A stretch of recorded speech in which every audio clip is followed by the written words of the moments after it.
حضرت سیدنا عمر رضی اللہ تعالی عنہ جلیل القدر ہستی ہیں جنہیں حضور علیہ السلام نے اللہ سے مانگ کے لیا۔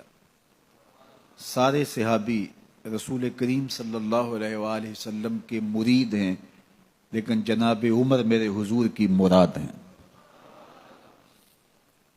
39 لوگ جب اسلام لا چکے، 39ویں شخص حضرت امیر حمزہ رضی اللہ تعالی عنہ تھے، اور ان کا ایمان لانا مسلمانوں کے لیے بہت بڑی ڈھارس اور بہت بڑے حوصلے کا سبب و ذریعہ بنا۔ تو میرے حضور نے ہاتھ اٹھا لیے، کہا اے اللہ، ایک شیر دیا ہے امیر حمزہ، ایک شیر اور عطا کر دے، اب تیری مرضی، عمر بن خطاب دے دے یا عمر بن حشام دے دے۔ حضور دعائیں مانگ رہے ہیں اور یہ ہاتھ میں تلوار لیے غیظ و غضب سے بھرے ہوئے گھر سے نکلتے ہیں کہ بانی اسلام کا چراغ ہی بجھا دینا ہے۔ راستے میں ایک صاحب ملے اور کہا کہ عمر، تیور کوئی اچھے نہیں لگتے، خیر تو ہے، کدھر جا رہے ہو؟ کہا چراغ اسلام بجھانے جا رہا ہوں، یہ روز کا مسئلہ ختم ہونے لگا ہے میرے ہاتھوں۔ مسکرا کے بولے گھر کی خبر تو لو۔ کہا میرے گھر کو کیا ہوا؟ کہا تمہاری بہن فاطمہ بھی نوکر بن گئی ہے رسول اللہ صلی اللہ علیہ وسلم کی۔ غصے سے بھرے ہوئے اپنی بہن کے گھر کا رخ کرتے ہیں، اندر سے قرآن پڑھنے کی آواز آ رہی ہے، غصہ اور بڑھ جاتا ہے، دروازے کو زور زور سے کھٹکھٹاتے ہیں۔ اہل خانہ سمجھ گئے ماجرا کیا ہے، گرجدار آواز ہے جناب عمر کی، دروازہ کھولو۔ جلدی سے معلم کو چھپا دیا اور بہن آگے بڑھ کے دروازہ کھولا۔ کہا تم سابی ہو گئے ہو، دین چھوڑ دیا تم نے، بتوں کی وفا ترک کر دی اور بے تحاشا مارنا شروع کیا۔ بہن کا سر پھٹ جاتا ہے، خون بہنے لگتا ہے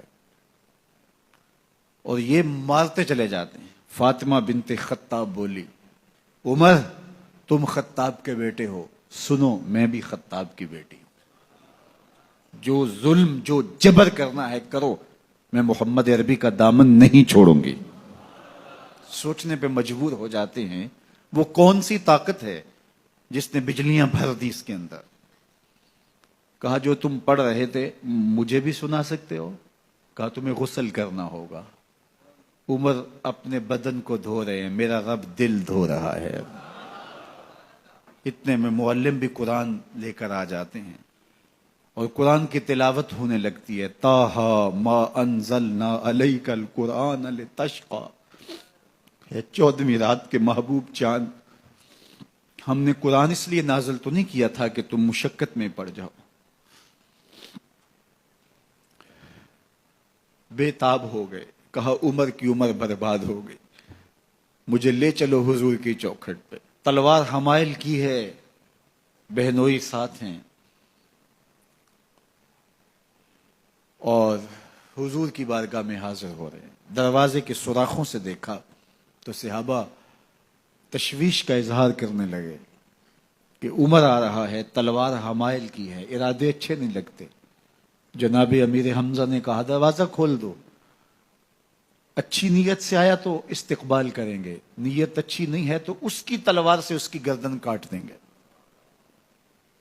حضور کے سامنے جا کے بیٹھ گئے، گلے میں کپڑا ڈالا تو حضور نے پکڑ کے کہا عمر ابھی وقت نہیں آیا کہ تم اسلام لے آؤ؟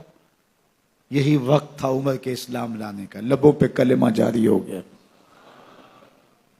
اللہ اکبر کی صدا اس زور سے گونجی کہ مکے کی گلیاں گونجنے لگیں۔ اسلام لانے کے بعد حضور سے پوچھتے ہیں حضور کیا ہم حق پر نہیں ہیں؟ فرمایا ہم حق پر ہیں۔ اللہ کا دین سچا نہیں ہے؟ کہا اللہ کا دین سچا ہے۔ آپ اللہ کے سچے نبی نہیں ہیں؟ فرمایا میں اللہ کا سچا نبی ہوں۔ تو کہا پھر ہم چھپ کے عبادت کیوں کریں؟ اب مسلمانوں کی 2 صفیں بنتی ہیں، ایک صف کی قیادت امیر حمزہ کرتے ہیں، دوسری صف کے آگے آگے عمر بن خطاب چلتے ہیں اور حضور درمیان میں ہیں، اور یہ ملکوتی قافلہ صحن حرم میں آ کے اعلانیہ عبادت کرتا ہے۔ حضرت عبداللہ ابن مسعود رضی اللہ تعالیٰ عنہ فرماتے ہیں عمر کا اسلام لانا اسلام کے لیے عزت کا سبب بنا، اسلام کے وقار کی علامت بن گیا۔ ایک ایک کے دروازے پہ جا کے دروازہ کھٹکھٹا کے کہتے ہیں، وہ تو اور خبر سننے کے لیے بے چین تھے کہ یہ بانی اسلام کی زندگی کا چراغ بجھانے گیا تھا، کوئی خبر لایا ہوگا۔ وہ کہتے ہیں آؤ عمر کدھر آئے ہو؟ کہا تمہیں بتانے آیا ہوں، کمزوروں سے پنجہ آزمائی کرتے رہے ہو، آؤ میرے سے بات کرو، میں محمد عربی کا نوکر بن گیا ہوں۔ اللہ اکبر۔ میرے حضور نے فرمایا جب اچھے لوگوں کا ذکر کرو تو میرے عمر کا ذکر بھی کیا کرو۔ میرے عمر کی زبان پر حق بولتا ہے، سچ بولتا ہے۔ ان الشیطان یفر من ظل عمر، عمر کے سائے کو دیکھ کے شیطان بھاگتا ہے۔